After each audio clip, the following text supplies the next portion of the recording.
Commander Vextera stood on the bridge of her massive warship, looking down at the small human settlements on Europa's icy surface. The buildings looked tiny and weak from space. She could see their basic fusion power plants glowing like small dots. To her, these humans seemed like children playing with fire. "These creatures think they own this moon," she said to her second-in-command, Sub-Commander Kelmoth. Her sharp teeth clicked together as she spoke. "Send them our standard message. Tell them this system now belongs to the Zephyrian Empire." Far below on Europa, Lieutenant Jinho Kim was having a normal day. He was flying his mining ship, the Bison's Pride, carrying a full load of ice and rare minerals back to the main colony. The work was hard, but honest.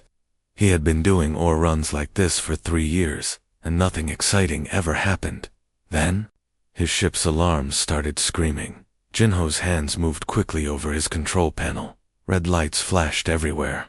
His sensors showed something massive appearing right in front of him. The alien ship was 10 times bigger than anything humans had ever built. It was covered in strange weapons and armor that gleamed like black metal. "This is Lieutenant Kim of the Terran Mining Guild to unknown vessel," he said into his radio, trying to keep his voice steady. "We mean no harm. Please respond." On the alien bridge, Vexthara watched the tiny human ship with amusement. She had destroyed hundreds of primitive species before. They always tried to talk first. It was always the same. "It dares to speak to us." She laughed. "These humans are even more foolish than I thought." "Kelmoth, show them what happens when insects buzz around their superiors. Destroy that ship." "Yes, Commander," Kelmoth replied, his claws moving over the weapon controls. Jinho saw the alien ship's weapons charging. Bright energy was building up in tubes along its hull. He had never seen anything like it, but he knew death when he saw it coming. His mining hauler had no shields, no weapons, no way to escape. He was going to die, and he knew it. But he could still warn others. "Mayday! Mayday!" he shouted into his radio as the alien weapon fired. "Unknown hostiles engaging civilian vessels. They're attacking without warning. Ships are massive, unknown technology." The particle beam hit his ship like the fist of an angry god. The Bison's Pride split in half, metal melting and twisting. Jinho Kim died instantly, but his final message traveled through space at the speed of light. 3 hours later, that message reached Earth. Communications Officer Minji Park was working the night shift at Luna Command when the distress signal came through. She had been expecting routine mining reports and colony supply requests. Instead, she heard the terror in Lieutenant Kim's voice and the sound of his ship being destroyed. Her coffee cup fell from her hand and shattered on the floor as she listened to the recording again. The energy readings made no sense. Whatever had destroyed Kim's ship was using technology far beyond anything humans possessed. This was not pirates stealing mining equipment. This was not an accident with volatile or this was something else entirely. Something that had come from the stars. Minji's training kicked in. She ran the signal through every analysis program Luna Command had. The energy signature was completely unknown. The voice patterns confirmed it was really Lieutenant Kim. The location data showed it had happened near Europa, in what should have been safe space. Her hand shook as she reached for the emergency communication panel. She pressed the button that connected directly to Earth's military command center in Seoul. "This is Luna Command calling Earth Defense Headquarters," she said, trying to sound professional despite her fear. "I need to speak with Admiral Hun Wukong immediately. We have a code black situation in the outer system." "Admiral Kang is in a meeting," came the reply. "Can this wait until—" "No, it cannot wait," Minji interrupted. "We have confirmation of hostile alien contact. A civilian vessel has been destroyed. Lieutenant Jinho Kim is dead. The aliens fired without warning. This is not a drill." There was silence on the other end of the line. Then footsteps, urgent voices, and finally, a new voice came through the speaker. "This is Admiral Kang. What exactly happened out there? Mingy took a deep breath and played him the recording. As Lieutenant Kim's final words echoed through the command center, she watched the Admiral's face turn grim. She had known Hyun Wukong for 5 years. She had never seen him look afraid before, but she saw it now. How many ships? The Admiral asked quietly. Unknown, sir, but the energy readings suggest something very large, much larger than anything we have. Admiral Kong was quiet for a long moment. When he spoke again, his voice was hard as steel. Minji, I want you to send an emergency alert to all colonies in the outer system. Tell them to begin immediate evacuation procedures. Make it sound like a routine safety drill. We don't want to cause panic. Yes, sir. And the inner colonies, I'll handle that personally. And Mingy, good work tonight. Lieutenant Kim's warning might have just saved humanity. The line went dead, leaving Mingy alone with the terrible knowledge that everything had just changed. The universe was no longer empty, and whatever was out there had already shown that it considered human life worthless. Admiral Hun Wukong had not slept in 3 days. He stood in the underground war room, deep beneath Seoul, staring at the glowing map that showed the solar system. Red dots marked where the alien ships were moving. There were so many red dots. Tell me what we know, he said to the officers gathered around the table. Captain Sung-Hoon Lee cleared his throat. Sir, we got all the families and workers out of Sector 7 just in time. Our spy satellites show at least 40 alien ships moving past Jupiter. They're heading toward Mars and Earth. Admiral Kong nodded slowly. He had been afraid of this day his entire career. Not aliens specifically, but the day when humanity would face an enemy they could not negotiate with. An enemy that saw humans as insects to be stepped on. They think we will give up now, he said quietly. They think killing one miner will make us surrender our entire civilization. They killed Lieutenant Kim to scare us into submission. The Admiral looked around the room at his officers. These were good people, smart people, people who had spent years preparing for wars they hoped would never come. They don't know humans very well, do they? Admiral Kong said with a cold smile. He pressed a button on the table. Send the activation codes to all deep space assets. Operation Sleeping Dragon is now active. Across the solar system, things that looked like peaceful research stations and cargo ships began to change.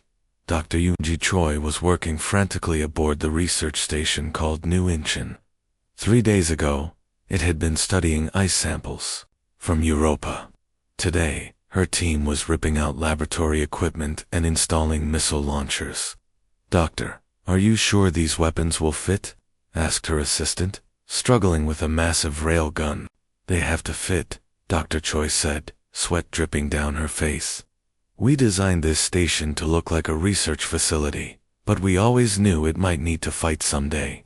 Every bolt, every power cable, every room was planned for this moment.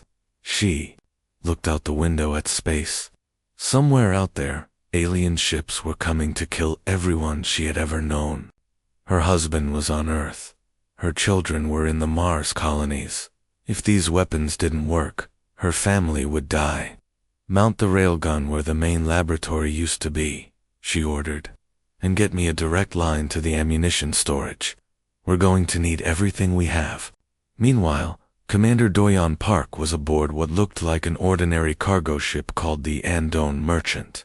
For 2 years, he had pretended to transport grain and manufactured goods between the colonies. It was boring work, but it was important work, because his ship was not really a cargo vessel. All stop, he commanded his crew. Begin transformation sequence. Yes, sir, replied his weapons officer. All civilian ships in the area have been warned to keep their distance. Commander Park watched as his ship began to change.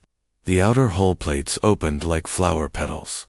Inside, where cargo holds should have been, were missile tubes and laser cannons. The fake cargo containers fell away, revealing armor plating and shield generators. In less than 10 minutes, The harmless freighter had become a deadly attack cruiser. Transformation complete, sir, reported his navigator. All weapons online. All systems green. All across the solar system, the same thing was happening. Ships that had looked like peaceful traders and research vessels were revealing their true nature. Mining platforms deployed hidden weapons. Colony supply ships activated military-grade shields and targeting systems. Even some of the large asteroids began moving, revealing that they were actually disguised military bases. Humanity had been preparing for this day longer than most people knew. On Ganymede, Colonel Suman Yoon stood before 500 Marines in the colony's main assembly hall. These soldiers had been disguised as miners, farmers, and factory workers. Now they wore their real uniforms for the first time in years. "Listen up," she said, her voice carrying to every corner of the room. 3 days ago, aliens murdered Lieutenant Jin-Ho Kim because they thought we were weak. They destroyed his ship because they thought we would be too scared to fight back. The Marines were silent, but their anger was visible on their faces. Many of them had families on the outer colonies. All of them had sworn to protect humanity from exactly this kind of threat. "They're wrong about us," Colonel Yoon continued. "They think we're just peaceful little creatures who will run away when the big scary aliens show up. They don't understand what humans do when someone threatens our families." She looked at the young faces in front of her. Some of these soldiers were barely 20 years old. Others were veterans who had fought in the colony wars. All of them were ready to die for their species. "We're going to show them what happens when you corner a human being," she said. "We're going to show them what happens when you attack our children, our homes, our people. We're going to teach them that humans don't surrender. We fight, and we win." The Marines began to cheer. The sound echoed through the colony's tunnels, reaching every family bunker and emergency shelter. Everyone could hear it. Everyone knew what it meant. The aliens had made a terrible mistake. They had attacked the wrong species. Admiral Kang received the confirmation reports as his hidden fleet revealed itself. 47 disguised warships, 63 armed stations, over 200,000 soldiers ready for combat. He opened a communication channel to all human forces. "This is Admiral Kong to all units. The aliens wanted to show us their strength by killing one of our people. Now we show them ours." Commander Vextera felt confident as her massive fleet dropped out of hyperspace near Mars. Her 40 warships were the pride of the Zephyrian Empire. Each one could destroy a planet if needed. She expected to find a few scattered human patrol ships and maybe some mining vessels trying to run away. Instead, she found herself staring at over 50 human warships in perfect battle formation, waiting for her. "This is impossible," she whispered, her mandibles clicking nervously. "Our spies told us these humans only had research stations and cargo ships. Where did all these warships come from?" Subcommander Kelmoth checked his instruments twice before answering. "Commander, I'm reading heavy weapon signatures from all those vessels. They're not cargo ships at all. They've been hiding their real military strength." Before Vexthura could respond, her sensors screamed warnings.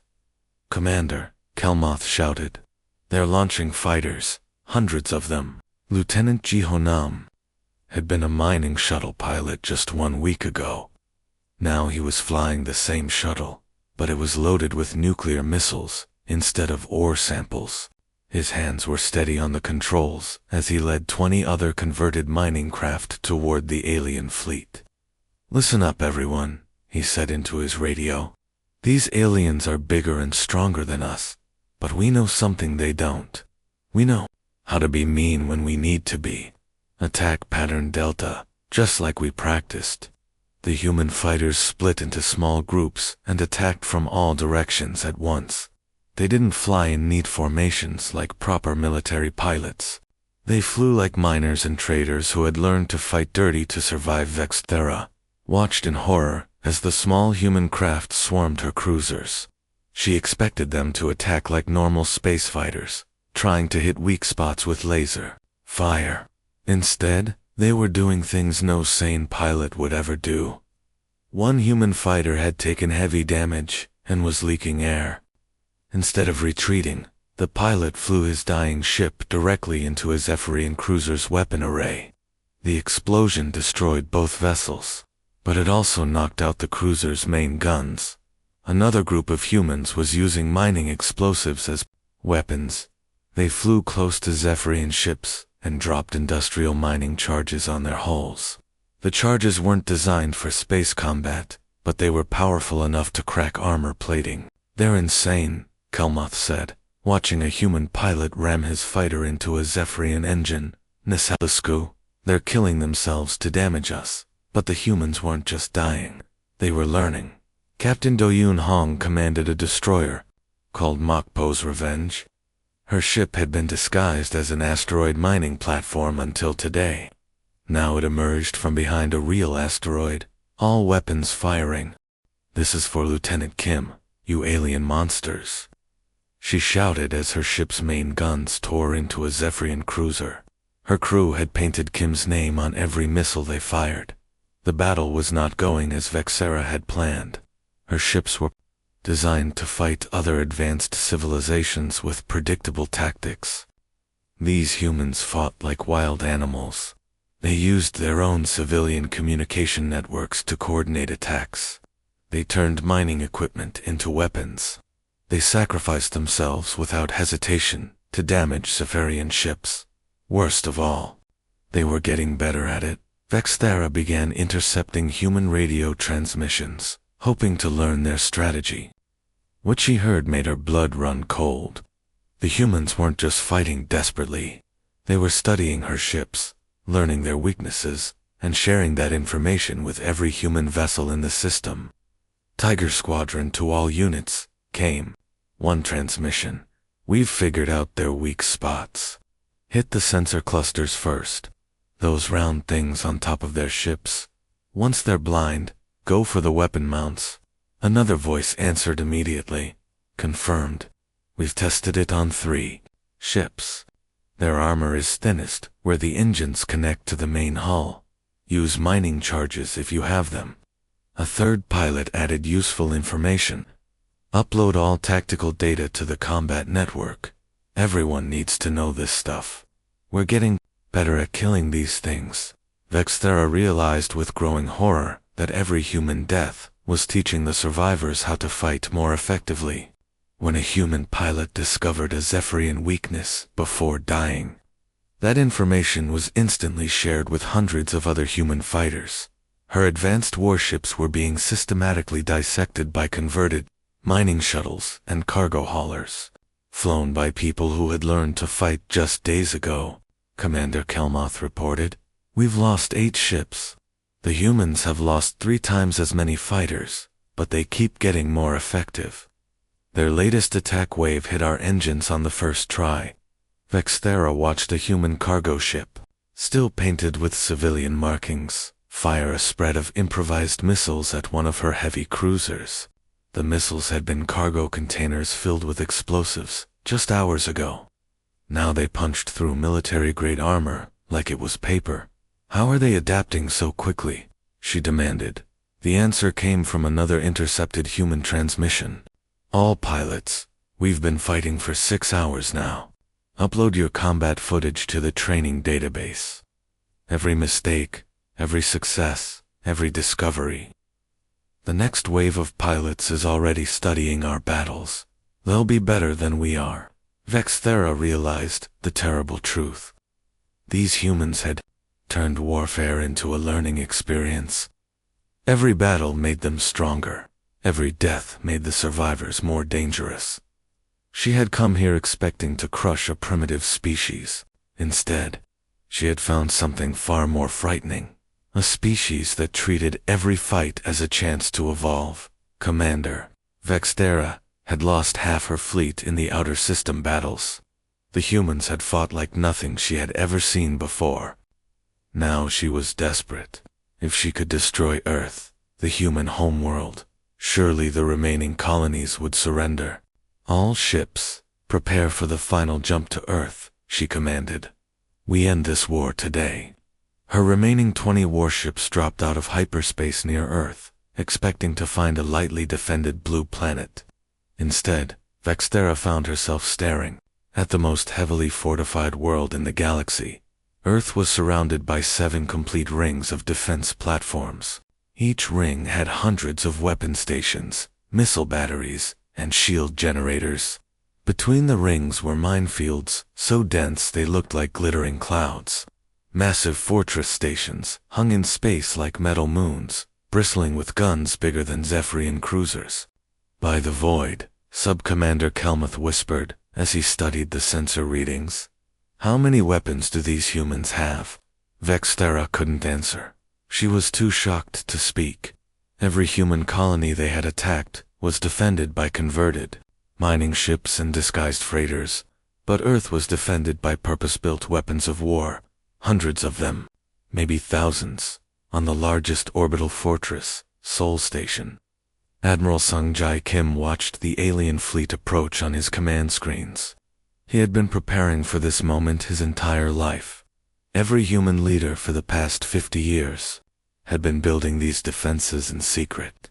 "All stations, this is Admiral Kim," he said into his communicator. "This is it. Everything we've built, everyone we've lost, everyone we love. It all comes down to this moment. No alien fleet will reach our planet today." The battle began immediately. The outer ring of defense platforms opened fire with weapons that could crack moons. Zephyrian shields, which had seemed invincible in the outer system, began to fail under the massive bombardment, but the aliens fought back hard. Their heavy weapons destroyed entire defense platforms with single shots. Fortress stations that had taken years to build were vaporized in seconds. The beautiful rings of Earth's defenses began to break apart. Vexthera allowed herself a moment of hope as her ships pushed through the outer defenses. "We can still win this," she told Kelmuth. "Once we break through, we'll bombard their cities from orbit." But when the orbital platforms were destroyed, something even more terrifying happened. The planet itself began to fight back. Massive laser cannons built into Earth's mountains opened fire. Nuclear missile silos that had been hidden for decades launched their payloads. Weapon arrays disguised as cities revealed themselves and joined. The battle Earth wasn't just defended by space stations. The entire planet was a fortress. Major Yu-Engine Essia was flying her fighter in the thick of the battle when she saw something that amazed her. An old cargo hauler called Grandmother's Blessing was flying toward the biggest Zephyrian ship. The hauler was damaged and leaking air, but it wasn't retreating. "Command," she reported over the radio, "civilian vessel Grandmother's Blessing is making an attack run on the alien flagship." "Negative, Grandmother's Blessing," came the reply from Earth Defense Command. "You are a civilian ship. Break off and retreat to safety." The old man piloting the cargo hauler answered in a calm voice. "Command, this is Captain Lee Dong-woo. I've been flying cargo runs for 40 years. My grandson was on that mining ship they destroyed at Europa. I'm not retreating." Major Essio watched in amazement as the cargo hauler, loaded with industrial explosives, instead of cargo, rammed directly into the Zephyrian flagship. The explosion tore the massive alien warship in half. "Command," she reported, "civilian vessel Grandmother's Blessing has just destroyed their flagship." The old man did it. He actually did it. On Earth's surface, the battle was just as intense. 16-year-old Minyu Choi was helping his grandfather load ammunition for one of the planetary defense guns hidden in the mountains outside Seoul. The boy was scared, but determined to help. "Grandpa," he said as another alien ship exploded in the sky above them, "are we going to die today?" His grandfather, a veteran of the old colony wars, smiled grimly as he lifted another artillery shell. "Maybe, boy, maybe we are. But if we do die, we'll take a lot of those alien monsters with us. That's what humans do. We don't give up. We don't surrender. We fight until the last breath." The old man pointed at the sky, where human fighters were still battling alien cruisers. Look up there, see those pilots. They know they might die today, but they're still fighting, because this is our world, this is our home, and nobody takes a human's home without paying a terrible price. Commander Vexthera watched her fleet die around her. Ship after ship was destroyed by human weapons. But it wasn't the weapons that terrified her. It was the humans themselves. These creatures didn't fight like any species she had ever encountered. When their military ships were destroyed, civilian vessels attacked. When their space defenses fell, the planet itself fought back. When faced with certain death, they smiled and kept fighting. Commander Kelmoth said quietly, "We have only 4 ships left. The humans have hundreds of weapons still firing. We cannot win this battle." Vexthera looked at the blue planet below. It was beautiful and peaceful looking, but it was defended by a species that simply refused to accept defeat. Every human seemed to believe that dying in battle was better than living in defeat. "They don't know how to surrender," she whispered. "These humans. They literally don't understand the concept of giving up." Commander Vexthera's flagship was dying around her. Sparks flew from broken control panels, and the lights flickered on and off. Through the cracked view screen, she could see the wreckage of her once mighty fleet, floating in Earth's orbit like scattered metal debris. Of the 40 warships that had come to demonstrate Zephyrian superiority, only 8 were still able to fly. The rest had been destroyed by a species that was supposed to be primitive and weak. "Commander, Sub-Commander," Kelmoth said quietly, "the humans are not pursuing us. They're letting us retreat." Vexthera looked at her sensors. The human fleet was indeed holding position around their planet, watching the Zephyrian survivors limp away into space. She had expected them to chase down and destroy the remaining ships. That's what any civilized species would do after winning such a complete victory. But these humans were different. As her damaged ship slowly moved away from Earth, Vexthera began writing her final report to the Zephyrian Empire. Her claws trembled as she typed the words that would end her career and possibly her life. "To the High Command of the Zephyrian Empire," she began. "We have made a terrible error. The humans are not the weak, primitive species we believed them to be. They do not surrender. They do not break. When faced with complete destruction, they become something else entirely." She paused, watching a human repair ship helping damaged civilian vessels near Earth's moon. Even after the battle, these creatures were taking care of each other. "Every human becomes a weapon when threatened," she continued typing. "It does not matter if they are children or old people, soldiers or farmers, workers or scientists. When their families are in danger, they all become fighters. They all become deadly." Suddenly, her communication system activated. A human voice spoke in clear Zephyrian language.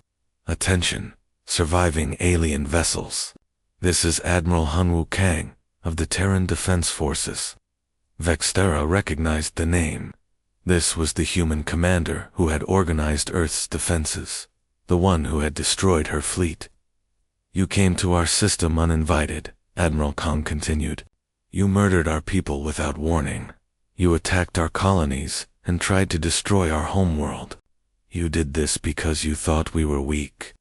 The human admiral's voice was calm but filled with cold anger. "We will not make the same mistake you made. We will not underestimate our enemy. We know exactly how dangerous you are now." Vexthera felt a chill run down her spine. Through her sensors, she could see the human fleet beginning to move. But they weren't heading toward their own damaged colonies to rebuild. They were heading toward the edge of the solar system, toward Zephyrian space. "We are coming to your worlds," Admiral Kang said. "Not to conquer them, not to rule over you, but to make sure this never happens again. To make sure no other species ever makes the mistake of attacking humanity." The transmission ended, leaving Vexthera staring at her screens in horror. The humans were not content with defending their own territory. They were taking the war to the Zephyrian Empire itself. She returned to her report, her claws clicking frantically on the keyboard. "The humans have a saying," she wrote. "They call it never again. We thought we were dealing with a primitive species that had never fought a real war. Instead, we have awakened something that has spent thousands of years learning to wage total war against itself." She thought about all the intelligence reports she had read before the invasion. The humans had fought countless wars among themselves. They had weapons that could destroy their own planet. They had practiced every possible form of combat for centuries, and now all that experience was focused on destroying the Zephyrian Empire. "Our first attack was meant to show our strength," she continued writing. "We killed one human miner to demonstrate our superiority. We thought this would make them surrender in fear." She looked at the tactical display, showing human ships advancing toward Zephyrian territory. There were hundreds of them now. More were being built at Earth's orbital shipyards every day.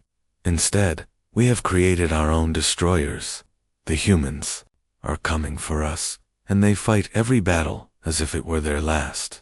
They do not know how to lose. They do not accept defeat. When they are hurt, they become stronger. When they are threatened, they become more dangerous." Her ship's systems began failing completely. Life support was running out, and the engines were barely working. But she continued writing her final report. "Recommendation to High Command: do not send more fleets. Do not try to fight these humans. Find a way to make peace with them, because we cannot win a war against a species that treats death as preferable to defeat." As her ship drifted through space, Vextera added one last line to her report. "We should have left them alone," she transmitted the report to the Empire, and then sat back in her command chair. Through the failing view screen, she could see human ships disappearing into hyperspace, heading for Zephyrian worlds that had never known war. Her mandibles clicked one final time. The sound might have been laughter at the irony of the situation, or it might have been the despair of someone who had awakened a sleeping monster. The humans were coming, and there was nothing the Zephyrian Empire could do to stop them.